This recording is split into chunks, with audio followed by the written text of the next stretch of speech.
po siyempre ang mga congresswoman ninyo, kami po ay magtutulong-tulungan. At yan po yung pinag-uusapan namin kanina, na sana isang-tabi natin ang politika sa oras na to. Sapagkat alam nyo, dito sa masakit man sabihin, pero nahuhuli na po tayo dito sa Bicol. Napaka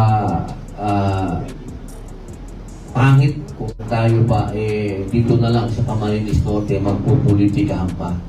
Kaya sana po yung mga napag-uusapan po namin na pag-unlad natin, huwag na natin haluan ng politika. Katulad po kanina, maikwento ko lang doon.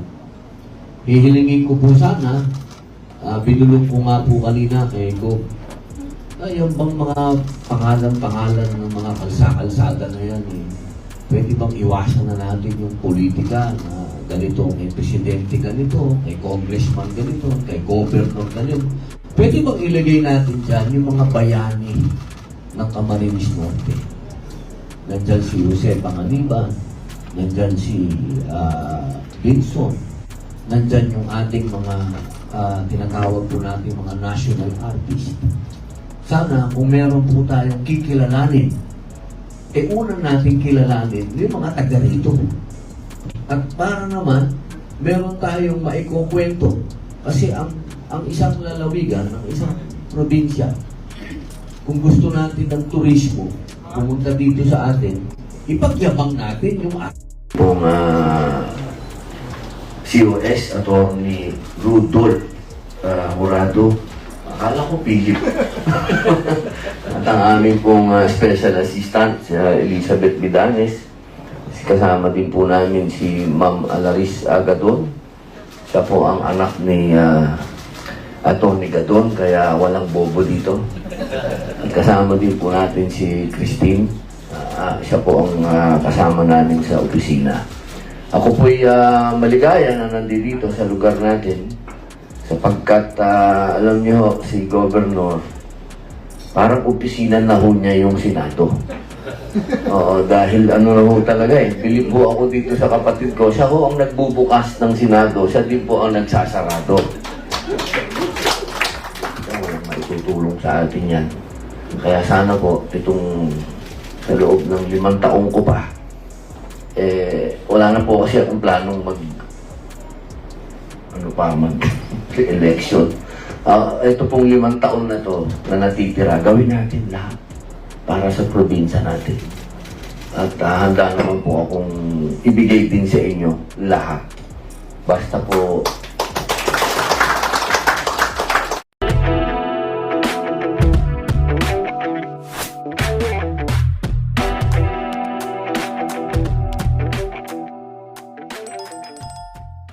bibigyan natin ng pagkakataon na batiin tayo ni Senator. And then after that, meron po tayong mga ipipresent kay Senator for him to be apprised of all the development and would-be development in the province of Camarines Norte. Maraming salamat po at magandang umaga. A'udhu billahi minasyaitanir rajim. Bismillahirrahmanirrahim. Alhamdulillah rabbil alamin. Bismillahirrahmanirrahim. Wassalatu wassalamu ala rasulillahi. Assalamualaikum warahmatullah. Isang pagbati po ng kapayapaan, awa, pagpapala ng Panginoon Diyos sa ating lahat. Isa lang po naman ang Diyos natin, Muslim, Kristiyano, Hudyo, Buddhist, Hindu. Kaya tayo po yung magkakapatid bago tayo naging magkakababayan. Ako po ay nagpapasalamat sa aking mga mahal na kapatid dito sa Camarines Norte. Pagamat dadalawa lang ang dumating. Wala si 4. Opo, pero nandito naman ang ating Governor, Recarte Dong Padilla, at ang aking pong kapatid na si Kuya Romel Padilla. At ako din po ay mabuhay po. Ngayon, ako din po ay nagpapasalamat at sinamahan po ako ng aming pinuno, Mr. Rick Benson, ang aming pong COS, Atty. Rudolph Jurado. Akala ko Philip. At ang aming pong special assistant, si Elizabeth Midanes. Kasama din po namin si Ma'am Alaris Agadon. Siya po ang anak ni Atty. Gadon, kaya walang bobo dito. Kasama din po natin si Christine. Siya po ang kasama namin sa opisina. Ako po'y maligaya na nandito sa lugar natin sapagkat alam niyo si Governor, parang opisina na ho niya yung Senado. Oo, dahil ano na ho talaga bilib ho ako dito sa kapatid ko. Siya ho ang nagbubukas ng Senado, siya din po ang nagsasarado. Ganun po niya binabantayan kung paano po natin pauunlarin yung ating pong probinsya. Kaya, Utol, ako'y saludo sa iyo. At kaming dalawa ni Utol Omeng, talagang nakita namin sa iyo yung passion mo na lagpasan si Erpat. Talagang, at tutulungan ka namin mangyari yun. Maraming salamat po sa inyong pagdating, sa lahat po ng mayor. Maraming salamat. Inaasahan ko po talaga na kompleto kayo. Dahil mas maganda magkaisa po tayo. Isang tabi natin ng politika, walang maitutulong sa atin yan. Kaya sana po, itong sa loob ng 5 taong ko pa, wala na po kasi akong planong mag-election. Ito pong 5 taon na to na natitira, gawin natin lahat para sa probinsya natin. At handa naman po akong ibigay din sa inyo lahat. Basta sa tama po tayo, ha? Opo, yun lang ang aking pakiusap sa lahat. Na ito naman pong Pangulo natin ngayon, si Bongbong Marcos, nakasuporta naman po siya sa atin. At alam ko lahat ng uumpisahan po natin na proyekto dito, nakatulong po sa atin ng Presidente ng Pilipinas at ng Vice President ng Pilipinas. At siyempre, ang Senate President po na si Mig Subiri. Tulungan lang po niyo ako, tulungan lang po niyo kami ni Gop, tulungan niyo po kami ni Kuya Romel. Kami pong ay handa talaga na magserbisyo sa inyo at gawin nating number 1 ng Camarines Norte sa Bicol. Maraming salamat po. Thank you, Senator. Patiin po natin, Mayor ng Jose Pangilinan. Mayor, good morning. At siguro po, we can start with the presentation at the Sarah. Good morning po. So we will start with the presentation. Unahin po natin ang Hog Breeder Farm Project with CP Foods. May audiovisual presentation po.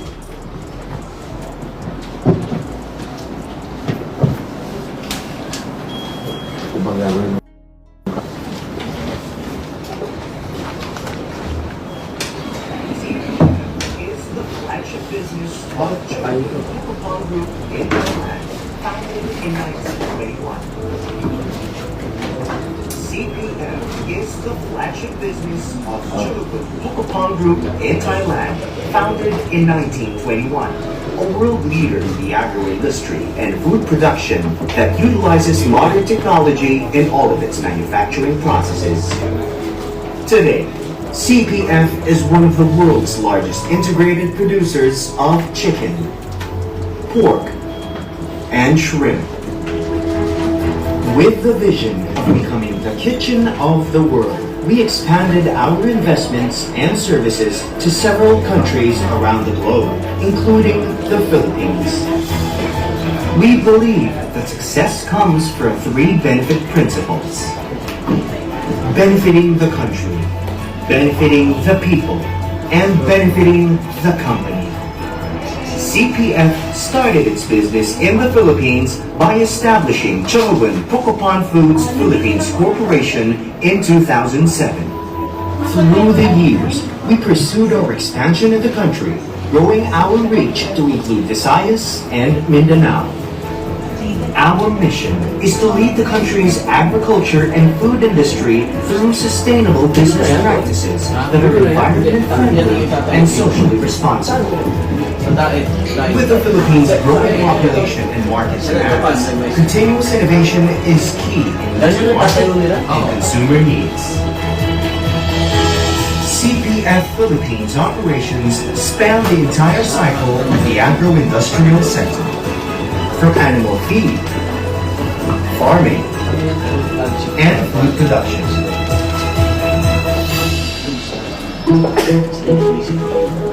With the knowledge and experience of our specialists, we produce high-standard, quality animal feed suitable for industrial-scale commercial farming. We strive on sourcing sustainable raw materials that come from responsible sources in terms of environment and labor codes. We have studied and tested the efficiency of animal feed according to the needs of animals and the farming system before we develop an improved formula to support animal growth at different breeds and ages. We have expanded towards a fully integrated aquaculture industry. The potential for expansion is great, knowing that the majority of the world's demand for shrimp is in Asia. One of our main goals is to become the best producer of aquatic feeds, high-quality shrimp, and fish in the Philippines.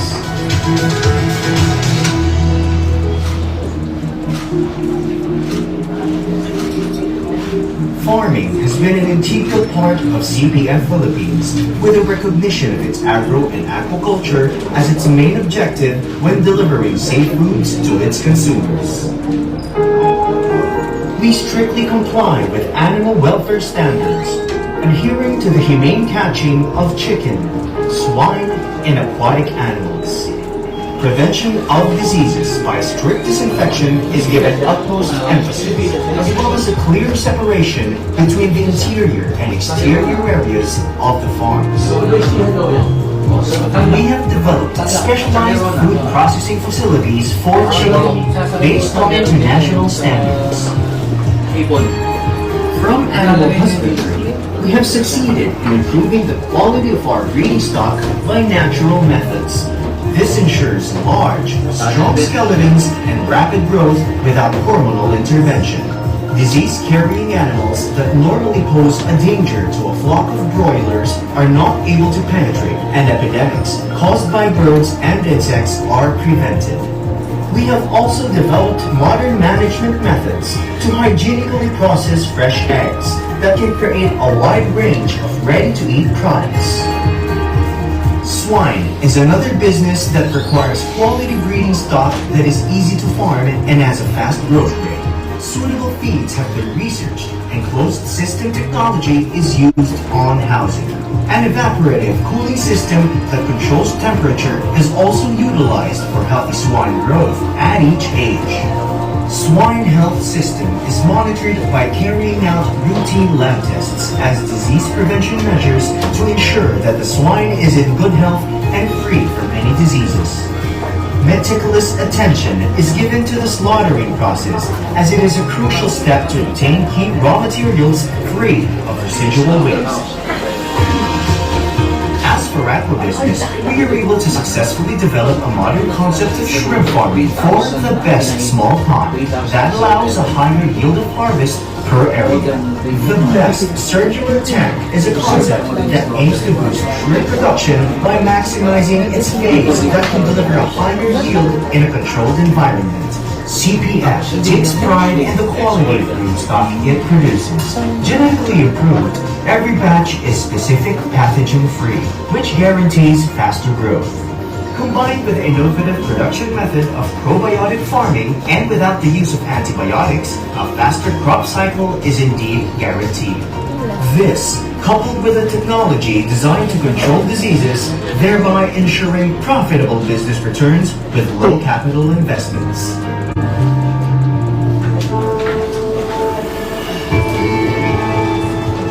Consumers nowadays are more health conscious and concerned about food safety, which is in line with our business philosophy of uncompromised quality. CPF Philippines Food Service Distribution Business, 5-Star Chicken, and CP Fresh Shop aim to bring fresh, delicious, convenient, and safe food products for Filipinos. In processing and manufacturing cooked food products, we are strongly committed to meet consumer demands by adding more value to create ready meal products to serve customer specifications and to bring more opportunity for SMEs to invest in a safe and sustainable food business. With the vision to be the kitchen of the Philippines, we are committed to fulfill the demand for quality food products that are nutritious, hygienic, and with food safety integrity proven by consumers themselves. As part of our corporate social responsibility, we have also embarked on various projects for the benefit of the community. Through countless and continuous initiatives every year, we constantly give back to the society, adhering to our principles and commitment towards sustainability. CPF Philippines will continue to search for the best that technology has to offer and strive to be a sustainable and future-proof business to become the kitchen of the Philippines.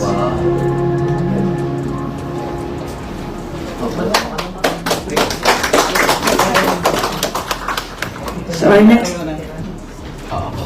Kaya po namin, lakas. Kaya namin po pinakita itong video na ito. Ito po ay isa sa pinakamalaking investment na papasok this year. This will be in partnership with the provincial local government of Camarines Norte, CPF, and DBP. In particular po, yung unang-unang breeding farm na ilalagay dito, 3,000 sow level, ilalagay po sa bayan po ng Daet, doon po sa Kalasgasan. So later on po, I will invite the good mayor, Mayor B2K, to discuss this in thorough details. And later on with Mayor Non, pag-usapan naman natin yung sa shrimp dahil na-identify din namin doon sa mga tabing dagat natin sa Panganiban and also sa Paracale and then sa Kapalonga din po, Mayor. So ito po ay seryosong investment. Ito po, this will change the landscape of the agriculture sector in Camarines Norte. And basically, this will enhance and upgrade the technology among our farmers in the province. So yun lang po. Maraming salamat. Sunod na. next presentation po is for the housing project to be presented by our PPDO, Ma'am Ellen Banal, Austria, and Sir Rolly Picaldo. Mayroon din pong audiovisual presentation.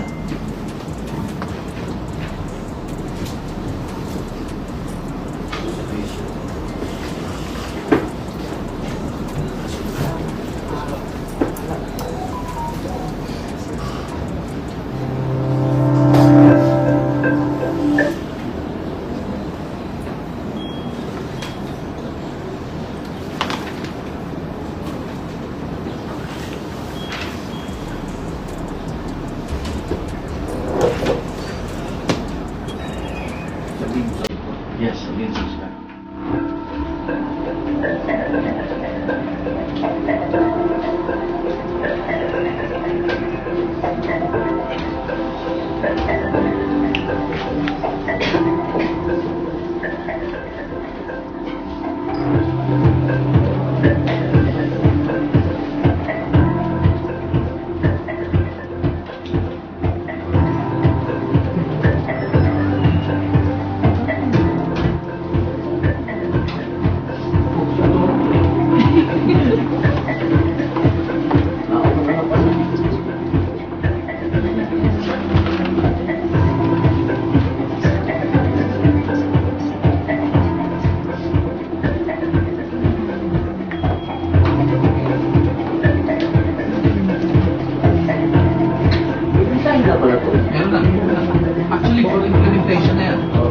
Mag-groundbreaking na tayo next month.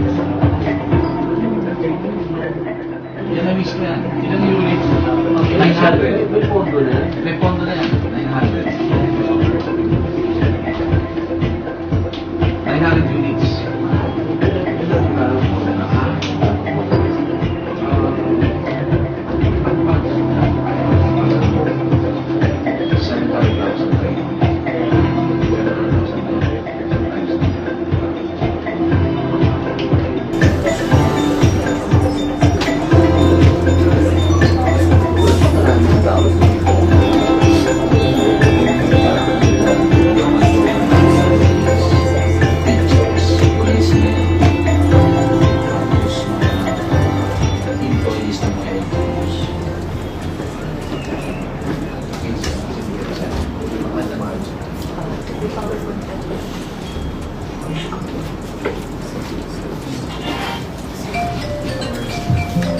Good morning po.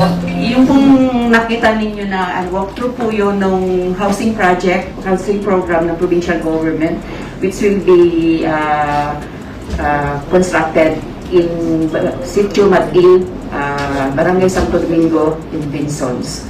So, as project overview lang po, we call this the Provincial Government Housing Program, Project of Camarines Norte, and the project owner po is the Provincial Government of Camarines Norte, represented by our Honorable Governor Ricardo R. Padilla.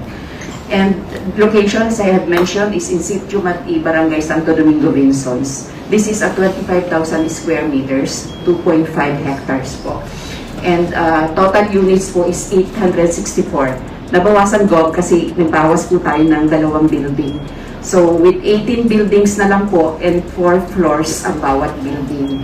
So ang bawat unit po ay merong 27 square meters with provision of loft. So a total of 864 beneficiaries and their families composed of government employees, uniformed personnel, teachers, ISFs, families living in dangerous areas, and the marginalized sectors will benefit the project. And ang collaborating agencies po aside from the provincial government is the Department of Human Settlements and Urban Development, Pag-ibig Fund, and private sector. So, as a background po, hindi ko na po iyan itong detalye na ito kasi ang basis naman po natin is yung local government code at saka yung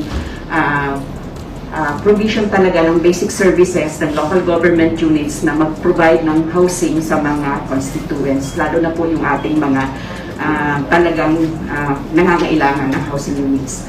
And according to PSA, for CY 2015 po ang ginamit namin kasi as of this date po, yung 2020 ng PSA hindi pa po officially nilalabas. We have registered a total of 3,837 housing backlog with 54.67% in the first district and 45.32% sa second district. Ito pong backlog na ito is composed of 37.27 doubled up households, 60.20% made of light materials, and 5.53% are makeshift or yung sal-based improvised. Included po yung sa marginalized sectors natin, yung mga farmers. Base po dito, so kaya po nag-come up ang provincial government dito sa project na ito. So in partnership with the SUD, Pag-ibig and private sector through the 4PH program o yung pambansang pabahay program po ng national government, nag-propose po nitong socialized housing project para po sa ating mga qualified government employees. Una po ay yung sa provincial government, pero dahil nga po napakarami ng units na available, expand na po kami sa uniform personnel, yung mga taga-PNP, teachers, ISF, yung families living in dangerous areas and the marginalized sectors and their families. And yung mga local government units din po, extend na rin po kami sa local government units, especially po yung malalapit doon, Vinsons, Labo, Talisay, and even Paracalen, sa Pangliban po i-reach out namin. So, next po. So, ang goal po natin is ma-achieve yung inclusive growth by uplifting the quality of lives of our government employees uniform personnel teachers, ISF families living in dangerous areas and the marginalized sectors, and their families through the provision of decent and affordable housing near to their source of living, and as well as the promotion of ecological requirements among others. So, ang general objective po natin is to develop affordable and eco-friendly housing designs that use convergence of line departments and private agencies to give support to government employees. And yung mga nabanggit ko na po earlier na mga target beneficiaries natin. So, ang expected output po is yung socialized housing project is a low-rise development na i-develop dun sa 2.5 hectares na proper benefit po yung ating mga target beneficiaries. Yung facilities po dyan kasama as provided under BP 220. So, ito po yun. Yung location po natin is John, DILG po, natapos na rin po yung building nila. Sana yung pangkaligtasan ng PDRMO. Mayroon po tayong safe, peaceful, with enticing surroundings. Accessible by all kinds of vehicles. May hardware store din po sa tapat. And actually, may gasolinahan din. And this is a very promising location.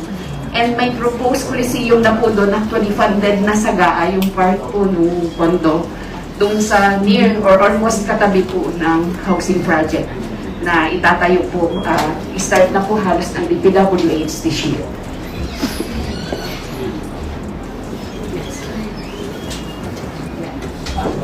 So, sa part po ng project, ang in case po na may mga questions or clarifications or may mga gusto kayong further na alamin, ang amin pong project manager ng housing program for the provincial government is ENP Rolly Bicaldo, also from PPD.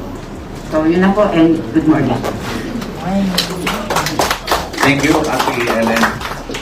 Para sa mga mayors po, alam ko po na meron din tayong mga problema sa informal settlers. So, I invite you to sit down, let us sit down together para doon sa mga bayan-bayan. Kasi ito pong unang project na ito will be under the provincial government dito po sa Mati. Pero ang dream mo natin is to really eradicate or if not eradicate, lessen the informal settlers in the province. Yun po, parati natin sinasabing dapat walang squatter sa sarili nating bayan. So, I invite the mayors na magkaroon tayo ng collaborative effort para this will be the first, and then I think Mayor Alex will have the first project then na mayor, and then kay Mayor Dabuco. Ang promise po sa akin ng national government through Secretary Acusar and with, of course, with our good senator, pag nakabuo tayo ng 1,000 units na pwedeng i-unveil ni Presidente, the President himself will visit us for the groundbreaking. So, ini-invite ko po mga mayors, magkaroon tayo ng kanya-kanya nating housing project sa atin po mga respective municipality. So, yun lang po. Maraming salamat. So, susunod. Thank you, Gov. Ang susunod po natin ay from our Provincial Tourism Officer, yung Calaguas and Tourist Destinations. Good morning, Senator. Good morning sa mga mayors. Good morning po, Gov. Magandang umaga sa inyong lahat. Senator and our guests, I'd like to tour you around Camarines Norte. Virtually though. I am Bom Palma. I am your Provincial Tourism Officer and I'm your official tour guide.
And this is another audiovisual presentation which makes us all so proud that we are Cam Norteños.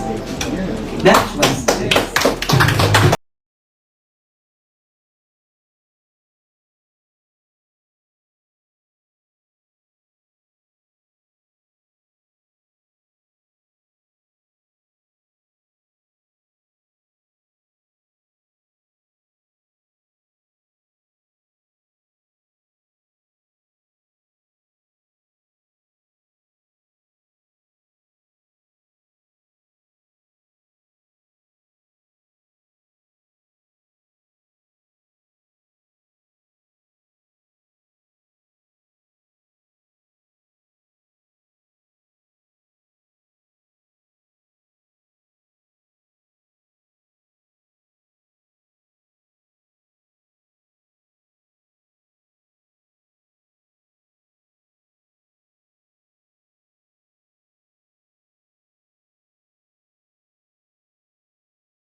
Camarines Norte is composed of 12 towns. 7 are Bicol speaking and 6 are Tagalog speaking. Camarines Norte hosts the Calaguas Island, voted as one of the top tourism gem in a nationwide online pool conducted by Islam Cupana. It is included in the Elite 8 list of beaches in the Philippines by Rappler.com. It has 6 DOT accredited tourism establishments. It needs a receiving port though. Kailangan lang po niya yung receiving port and ports in other parts of the province like Paracale, Pinsons, and Jose Panganiban. It is home of the sweetest pineapple in the land, and that is a Formosa variety, the longest zipline in Bicol, the birthplace of surfing, the first Rizal Monument, Rafflesia. You can find Rafflesia in Camarines Norte, home to national heroes, and 4 national artists. The home of #1 senator in the Philippine Senate, of course. And the home of the #1 heartthrob And idol ng bayan, si Daniel Padilla. At the home of the handsomest governor in the Philippines, of course. It is the home of the longest boulevard. It is the life was the home of the longest boulevard in the Philippines. That if we are to connect Calawag, Quezon, indeed, it will be the longest boulevard in the Philippines.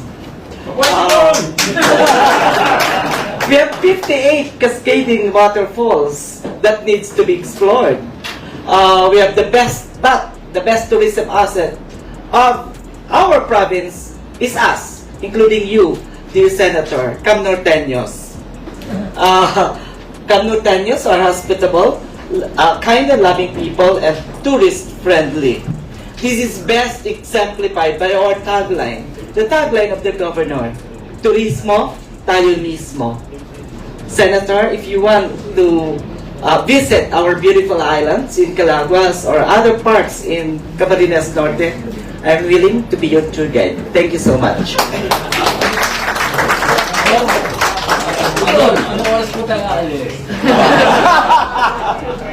Okay, batiin pala natin Vice Governor Joseph Ascucha, nandito na po. And then Vice Mayor Cuatro Padilla. Nandiyan din po si Bukal Luca de Lima. Nandito rin po si District Engineer District 1 Edwin Bermal. And nandito rin po Sub-District DE Engineer Gilbert Romero. Nandito rin po si Dr. Ran Algalado. At nandito rin po si Mayor Aldrin Garbida of Nueva Era, Ilocos Norte. Nasa labas pa po. Nandyan? Oo. may itatayo kasi 110 megawatt na power plant dito. Sila yung proposal. Dito rin po si Mariel Halgarado. Okay, so okay. Susunod solar 110 megawatt. Sa Panganiban yan, sa Panganiban. Anyway, with the DPWH will be the next presenter.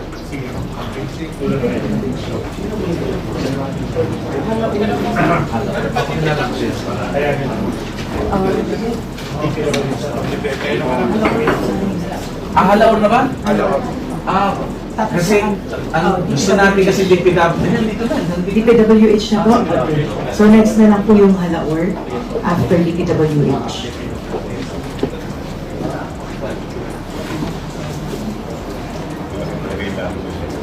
Akin ang mic. Ini mic.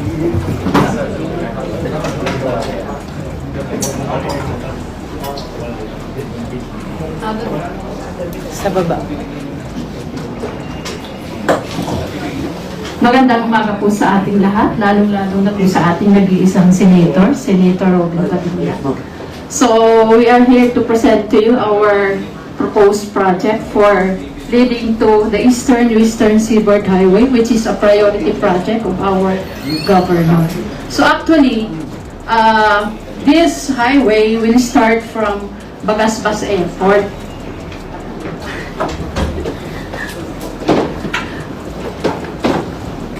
So from Bagasbas Airport, we have the President Cory Aquino Boulevard. On the southern portion, leading to pong portion na ito, this will lead to the province of Camarines Sur. While in fact, this President Cory Aquino Boulevard has already extended, going to the southern part of our province, which is the boundary, the Barangay Lanot of Mercedes. So in our screen, the colored blue is already completed, and the color orange is still for funding, Senator. Then on the northern part of Bagasbas, here is now the Bagasbas, is that will lead to the province of Quezon, the Calawag. So, in this project, we are going to utilize our coastal road for us para magkaroon tayo ng access sa ibang lugar. We will not use the national highway. What we are going to use is our proposed coastal road. Since in this part or in this area, we have also plenty of resources. So alam naman po natin na ang Camarines Norte, mas marami po yung katubigan. Ano po? So sa ngayon po, Senator, meron na po tayong President Cory Aquino. Ito na po yun. Ito po kasi yung Bagasbas. So meron po tayo dong 2 tulay. Yung pong isa is going to Mercedes and the other one is going to Vinsons or Paracale. So sa ngayon po, ang project po natin ay nandito na po. Ito pong lahat ng bloom ito. Ang natitira na lang po natin ay yung tulay na magko-connect po sa Sula. Then after po Sula, papasok po yung Sabang. At yung pong Sabang ay, according to our governor, we are proposing a port in Sabang that will lead to our tourist destination, which is the Calaguas Island. And this is at this portion. For your information po, ang ating pong first bridge po natin, which is the Mantigpi or the Bulu Bridge, the length is 210 meters.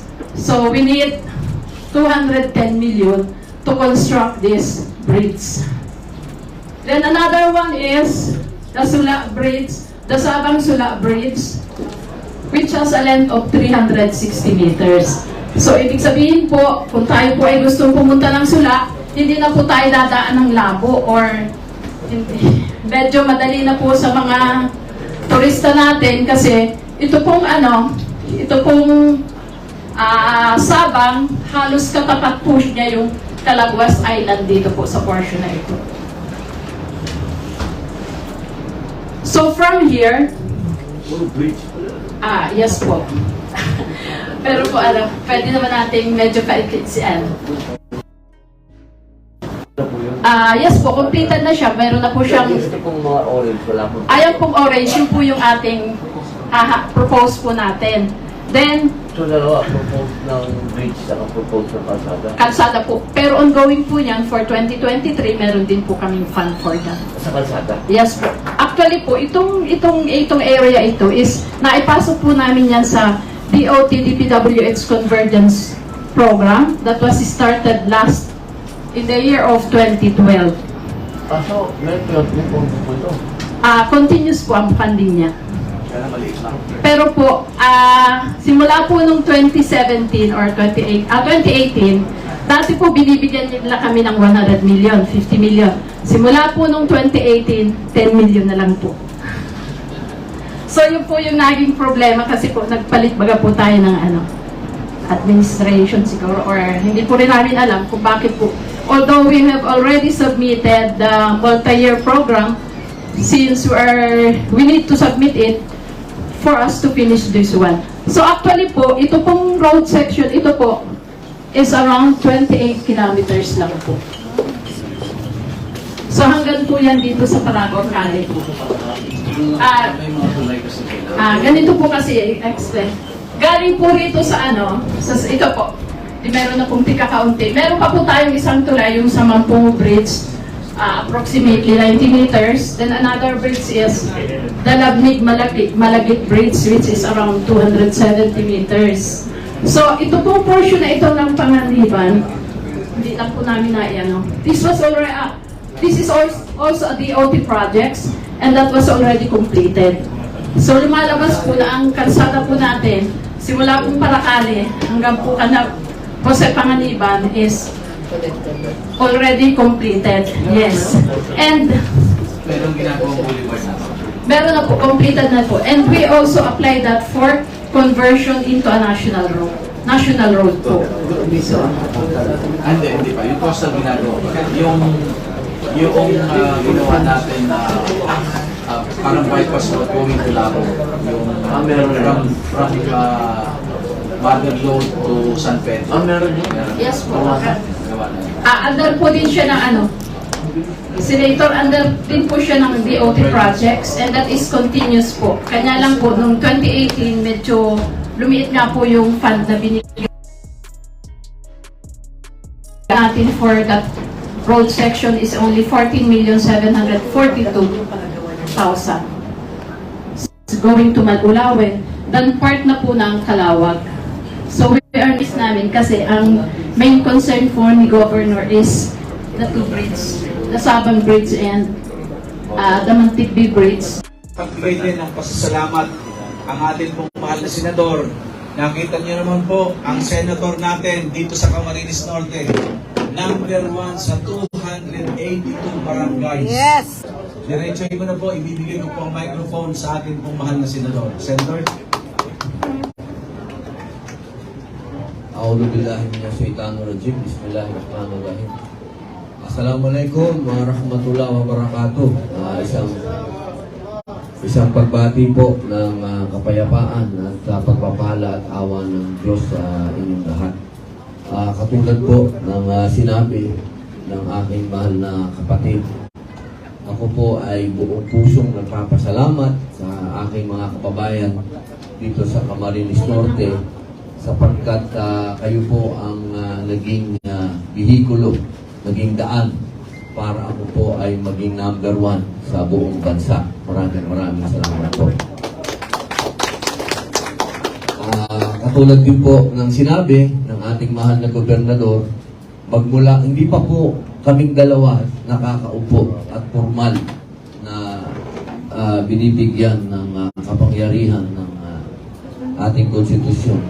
Kami pong dalawa ay nag-uusap na kung paano po namin gagawin ng mabilis yung mga pag-unlad po ng ating probinsya. Katunayan, alam niyo, ang inyong mahal na gobernador, opisina na ho niya yung Senado. Siya ho ang nagbubukas, siya din ho ang nagsasarado ng Senado. Kaya palakpakan niyo ang gobernador ninyo. Kami po ay kaming dalawa, kasama po ang kapatid namin na si Kuya Romel at kasama din po namin si Cuatro at ang iba pong mayors ng Camarines Norte. Kasama na po ang Bukal, kasama na po ang Vice Governor, kasama na po siyempre ang mga congresswoman ninyo. Kami po ay magtutulong-tulungan at yan po yung pinag-uusapan namin kanina na sana isa't-tabi natin ang politika sa oras na to. Sapagkat alam nyo, dito sa masakit man sabihin, pero nahuhuli na po tayo dito sa Bicol. Napaka pangit kung tayo pa dito na lang sa Camarines Norte magpupolitikahan pa.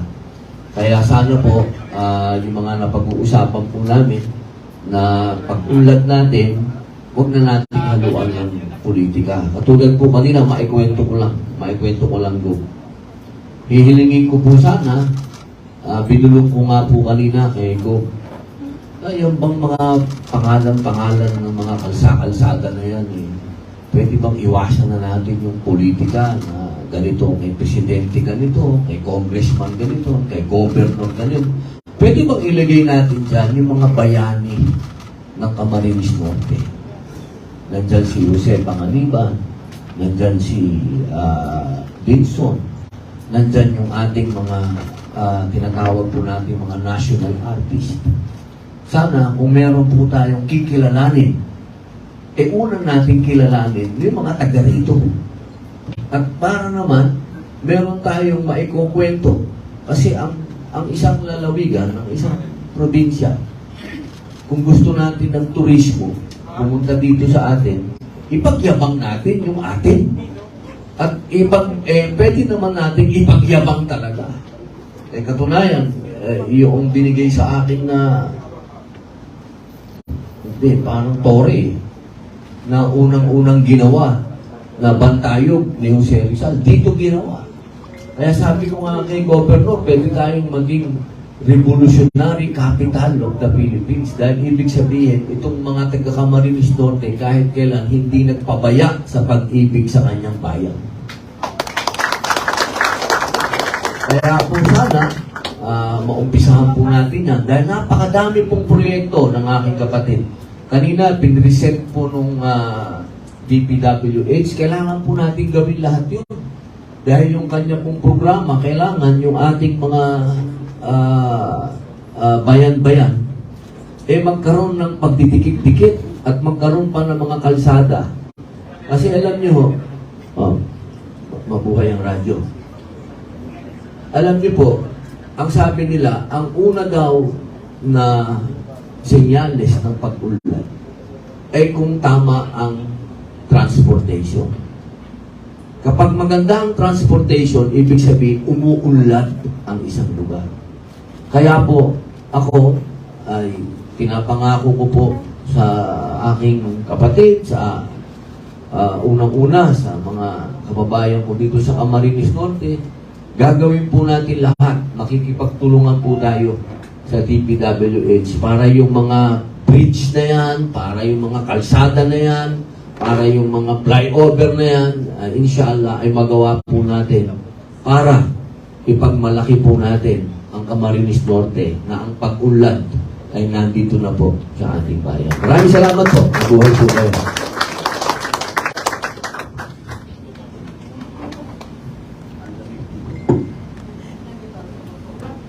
Nanibago si Senator, nilamig. Kasi dun po sa conference room, napakasikip, kaya medyo ininitan. Ano po? So, para po sa ating first question coming from GMA Regional TV, tawagin po natin si Jason San Fernando. Magandang pagkaga po, Senator Engo. Bali, sisugan ko na rin po yung mga nabanggit niyo po. Alamin po namin, ano po yung suporta or tulong na ibinibigay ng inyong tanggapan para po ma-fast track yung pong development ng Daet Airport.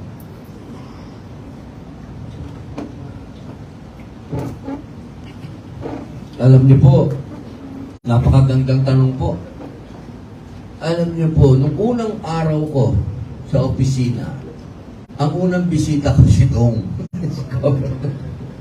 Ang unang bungad niya sa akin, Tol, yung airport natin, kailangan na yung magawa. Kaya po, magandang balita po, yan po ay sa tulong po ni Senator Angara. Yan po ay inilapit namin dalawa kay Senator Angara. At yan po ay inaasahan po namin na itong 2024 ay mauumpisahan na po ito. Inshallah. Inshallah. Nasundan ko lang po yung sinabi ni Senator na actually last week po alam naman ninyo na nasa Manila po ako. Nag-follow up po ako kay Senator and at the same time nag-follow up po ako sa DOTR. Ang DOTR po, kinonfirm na po sa atin na yung initial na 99 million, ngayon po ay meron na po silang nakalaang 225 million para po sa Daet Airport for January next year. So ito po ay siguradong-sigurado na. So again, ang akin pong papasalamat sa atin pong kapatid na si Senator Padilla. Hindi po yan magiging posible without the effort of Senator Padilla. Yun lang po. Maraming salamat. Thank you po. Ngayon naman from Brigada News, tawagin natin si Don D. Consuelo. Magandang umaga po, Senator. Kuya. Kamakinan po si Governor, naghihiling po sa representante po ng ating sa Kongreso na maging free port zone ang Camarines Norte. Dito po, Mr. Senator, ano po yung may tutulong at napag-usapan na po siguro niya ni Governor na may tutulong natin sa mga taga-Camarines Norte in terms sa livelihood para hindi na po lumabas yung mga taga-Camarines Norte. Tayo po ay, alam niyo po kasi mayroong national at may local po tayo magbabatas. At inaasahan po natin na kami pong dalawa ni Congresswoman Talyado ay makapag-usap para magkaroon po kami ng synchronization kung ano po yung dapat namin i-file at kung ano po yung manggagaling sa lokal at susuportahan po naman po sa national. Kasi may ganyan po tayong protocol eh. Hindi po pwedeng mauna ang national sa local. Kaya meron pong mga bill na kailangan manggaling sa local. Kaya inaasahan ko din po na magkausap din po kami ni Congresswoman patungkol po sa mga hakbang ng ating mahal na governor patungkol po sa kanyang mga economic plan po para po sa Camarines Norte. Masundan ko lang po. Kung natatandaan niyo po, nagkaroon tayo ng development forum with Congresswoman Panotes and Congresswoman Talyado together with the 12 municipal mayors. During that time, inilatag po natin yung direction ng probinsya. At doon din po ay pinasalamatan ko si Congresswoman Panotes dahil doon po sa amin pong pakiusap ni Senator, dahil alam niyo naman po, ipinupush natin na ma-renationalize po ang ating pong provincial hospital and later on be upgraded to level 3, which is a government or a general hospital or medical center. Nang pinasalamatan ko po si si Congresswoman dahil agad-agad po ay siya po ay nag-file ng bill according to what we have requested. Yun pong local version ay nasa office na po ni Senator. Yun naman po ay ginagawa naman po nila ng upper house version. Tungkol naman po doon sa declaration po ng Camarines Norte into a free port zone. Katulad po na sinabi ng ating pong butihing senador na siya po ay nag-aantay po ng local version po sa lower house. At ito naman po ay manggagaling kay Congresswoman Talyado. Ako po ay humihingi ng pasensya kay Congresswoman dahil noon pong nagkaroon po ng development forum ay nabanggit ko na hindi pa na-actionan po yung aking pong pakiusap. So this is not insinuation na ang politika po ay meron sa Padilla or Talyado. Ang sa akin po ay humihingi ako ng paumanhin dahil nabalitaan ko medyo delay po ang transmittal ng local government kay Vice Mayor Patro, na delay po ang transmittal kay Congresswoman Josie Talyado. But now I understand na yung pong request na rin, yun pong hinihinging resolution ni Congresswoman Talyado na maging basis niya para makapag-file ng bill declaring Camarines Norte as a free port zone ay mag-emanate o magagaling naman po sa local government of Josefa Caniban. So pagkatapos po noon, sa opisina naman ni Congresswoman Talyado, magpa-file siya ng bill ng sa lower house at yun naman po ay susundan naman sa upper house ni Senator Padilla.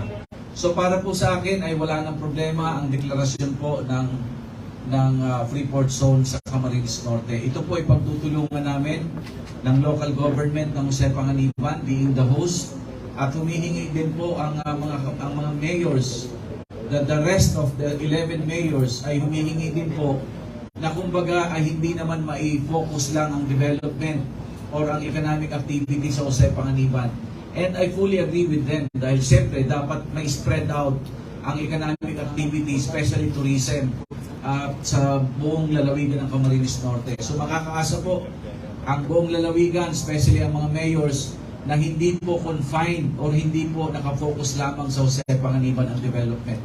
At ito naman po ay commitment namin ni Senator Padilla na ang attention po namin ay hindi lamang sa Josefa Caniban bagkus sa buong lalawigan dahil alam niyo naman po, ang commitment ni Senator ay hindi lang naman po sa lalawigan kundi hindi sa buong Pilipinas. Yun lang po, maraming salamat.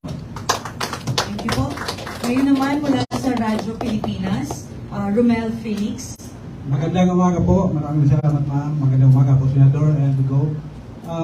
Alamin po namin, ano po ang update doon sa kinasasabikan ng mga taga-Mercedes itatayong landmark project na isang iconic na tulay, ang 600 meters na Mangisok Bridge at yung Pambuan Bridge din po sa Mercedes. Magkano po ang halaga nito at ano po ang update po? Ano yung status mo nito? Okay, maraming salamat po sa magandang tanong. Actually po, napag-usapan pa lang namin po kanina during the presentation po yung Mangisok Bridge. Actually, last week, nung nasa Manila po ako, isa yan po sa finalo up ko. At ang magandang balita po kasi, ang malalaking project po kasi, let's say 300 million and below na infrastructure project, yan po ay nangangailangan ng pre-FS, pre-feasibility study. And then 300 million and up to 1 billion worth of infrastructure like kalsada or tulay like the Mangisok Bridge. Ito po ay kailangan ng full-blown feasibility study. Dahil ang halaga po ng tulay na ito is within the vicinity of 600 million to 900 million pesos. Ang maganda pong balita, sa haba po ng listahan ng ODA-funded project for next year, makikita niyo po yung listahan, karamihan po Ilocos Region. Ilocos Sur, Ilocos Norte, Cagayan, puro iconic bridge. Isang namumukutangi na nakapasok po yung Mercedes Mangisok Bridge. Yan po again sa tulong ni Senator Padilla. Now, ang halaga po ng bridge na yan, again, ay between 600 to 900 million pesos. At yan po ay ODA, Overseas Development Assistance or Assisted Projects. Yan po ay funded ng foreign governments. Yan po ay ibinibigay grant ika nga sa atin pong bansa. At nakakatuwa po nakapasok tayo sa ODA. So hindi po tayo we will not be at the mercy of the GAA. We will not be at the mercy of the DPWH. Although the DPWH will be the implementing agency, pero po ang funding po will be coming from the ODA. At ito po ay nakapasok na, ibig po sabihin, tumatakbo na po yung feasibility study, and I was given the assurance that Camarines Norte Mangisok Project ay pasok po sa ODA for next year. Yun lang po, maraming salamat. Salamat po. From CNTV, Mucha Montenegro.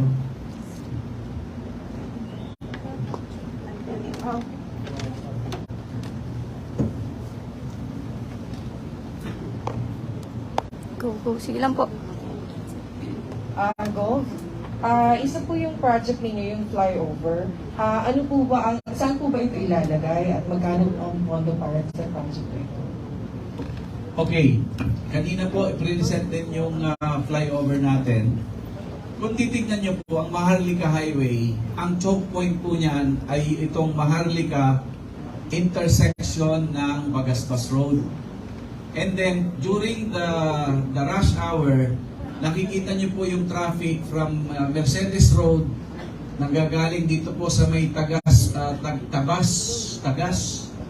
or Magang Road, dahil ang nagiging bottleneck po ay dito po nga po sa Bagaspas. So ito pong flyover, again, ay funded na. Marami po ang nagtatanong, especially yung mga media, kung may pondo na raw po ang flyover. Okay, I just want to inform you that with the initiative and the support of our good senator, ang flyover po ay funded na ng 100 million initial funding. Ang total project cost po niyan, sapagkat ang take-off ng flyover natin to bypass the Bagaspas Road, ito pong magsimula in between SM, yung malaking SM, at saka ito pong Hypermart. Diyan po, in between that, diyan po ang take-off. This is going to be a two-way, salubungan po sa taas, tapos iba-bypass po yung Bagaspas, iba-bypass din po yung Jollibee, yung malaking Jollibee dito sa kanto, papunta ng Provincial Capital. Ang landing po niyan ay doon po sa halos paglagpas ng Daet Elementary School. So take off from SM, landing po doon sa may Daet Elementary School.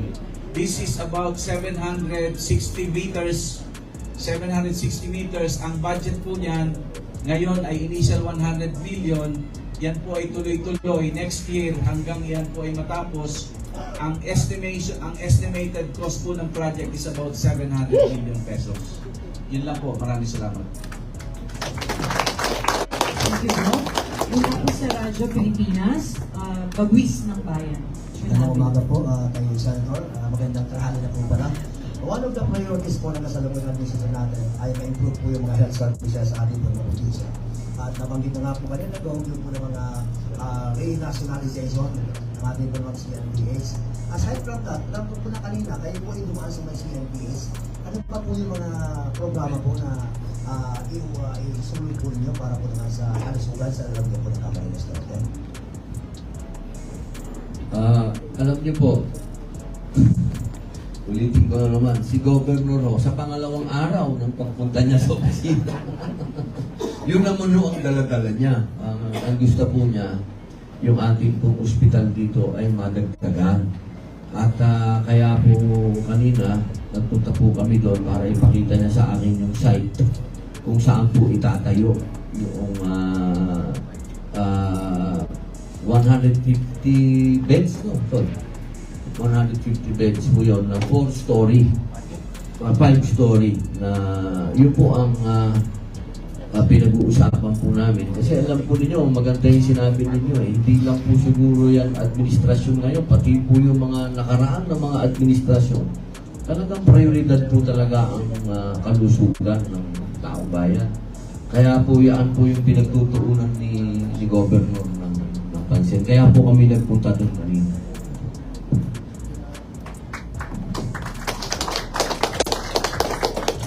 Maraming salamat po. Dadagdagan ko lang po Marami rin po kasi nagtatanong kung kailan daw itatayo yung building natin, yung bagong 5-story building. Ang footprint po ng bagong building is 1,500 square meters. So you can imagine kung gaano kalaki ang 1,500 square meters. Yan po ay 3 covered court na pinagsama-sama mo. Yan po ay 1 buo at 5 palapag. So 1,500 square meters times 5, that is equivalent to 7,500 square meters. Ibig po sabihin, 3/4 hectare or halos 1 hektarya ang laki ng building. Now, ang tanong, ano po ang ilalagay dun sa building na yon? Kanina po, nag-uusap po kami ni Senator tungkol po doon sa programa ng DOH, yung HPEP. Yung HPEP po, yan po ay programa ng DOH, accessible po sa mga opisina ng Senator na kung saan sa kanila pong paghingi ng rekomendasyon o yung hinihingi kong rekomendasyon na manggagaling naman sa endorsement ng office ni Senator Padilla, yung HPEP po, nakaka-access yan ng mga capital equipment at nakaka-access ng infrastructure. Ngayon po, yun pong ground floor natin at yung foundation may pondo na. 40 million ibinigay ni Senator Tolentino na nandyan na po, nasa may saro na yan. Tapos yung 100 million naman po, yan ay local fund natin dito sa Kapitolyo. Ngayon po, ang pinag-uusapan po namin ni Senator, dahil ang kailangan pa po ay 400 million. So yung 400 million naman po, yan po ay iso-source out natin or outsource funds through HPEP sa DOH. Again, yan po ay sa tulong po ni Senator Robin Padilla. So ang commitment po namin, ito po ay hindi po sasala ang sandok sa palayok. Dahil ang dami pong bagang huring-huding na puro drawing. Ito po, sasabihin ko sa inyo, hindi sasala ang sandok sa palayok. Yan pong building ng bagong ospital. Yung ospital natin, ang pag-upgrade po ng ospital natin from provincial hospital to general hospital will happen definitely next year. Yan po ay asahan nito. Maraming salamat po. At alam na natin,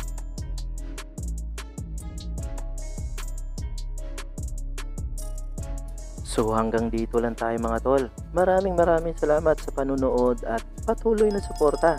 God bless you sa inyo lahat. Hanggang sa muli. Paalam.